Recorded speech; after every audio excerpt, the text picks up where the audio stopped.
Dearest Suzie, today has been a very quiet one. I went to Saigon today to get 2 ships to replace the ones we lost yesterday. So I have nothing to report except that I love you. We didn't even get any mail today. I got this map from Stars and Stripes. I thought you might like to keep up with what's going on over here. Do you know where Sandy is over here? I asked about him in Saigon today, but I couldn't find anything out. I will close for today. Sending all my love. I miss you all. All my love, Bill. Have a happy Easter. It was in the 6th grade that I was presented the opportunity to do my first substantial project in history. I'd grown up always curious about the past and got so excited in the 4th grade when we were first introduced to Florida's history in the weeks leading up to our field trip to St. Augustine. Though I'd always gone to STEM public schools, I always loved history the most out of any subject. The project was for a competition, National History Day. I decided I would do my work on my grandfather, about his time as a medevac helicopter pilot in Vietnam. The category for the competition was Innovation in History, Impact and Change. I knew I could do a project on that. Hell, want to talk about impact and change? Let me call my grandfather. He can tell you all about how medevac changed things for the better.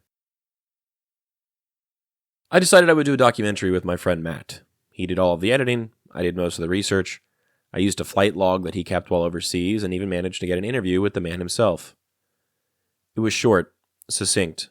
My grandfather offered little insight, and I was not yet a skilled interviewer. We spoke over the phone during one of his smokes, and after multiple one-word answers, I figured I had gotten enough material for the movie. We placed 2nd at regionals and somewhere lower at states. My middle school history teacher still remembers me because I did that project.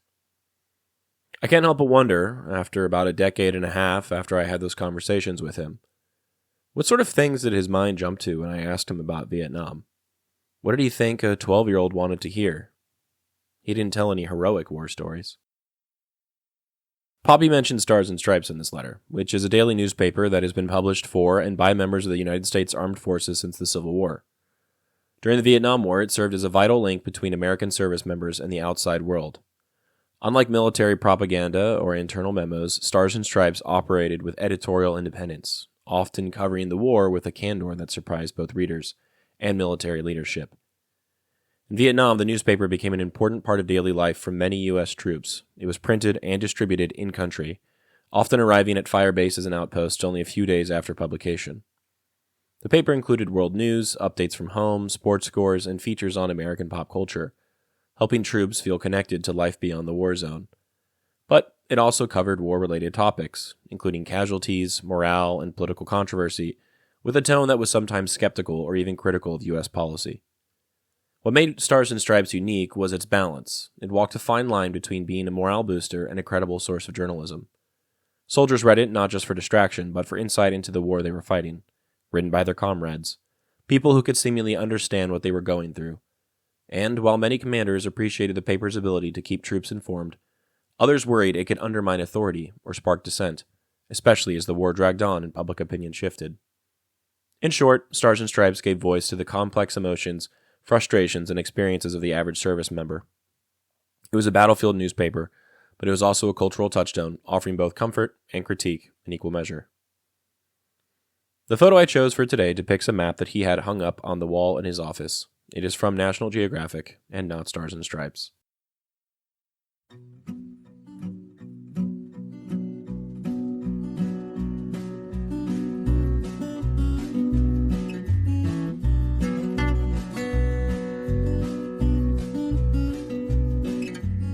I'm Alex Lowy, and I hope you have enjoyed listening to this episode of Dearest Suzie and receiving messages from the past that my Popi wrote exactly 60 years ago. I sincerely appreciate your time and interest. Please consider following the podcast on your preferred platform, and if you're enjoying it, I kindly ask that you take the time to rate the show and leave a review. Also, please follow the project on YouTube, X, and Instagram. All likes, comments, shares, and reviews will help grow the reach of this story. The links for these things should be in the description of this episode. Please feel free to email me at dearestsuziepodcast@gmail.com if you have anything you'd like to say. I'd love to chat or to hear about your stories as well. Thank you for listening, and God bless.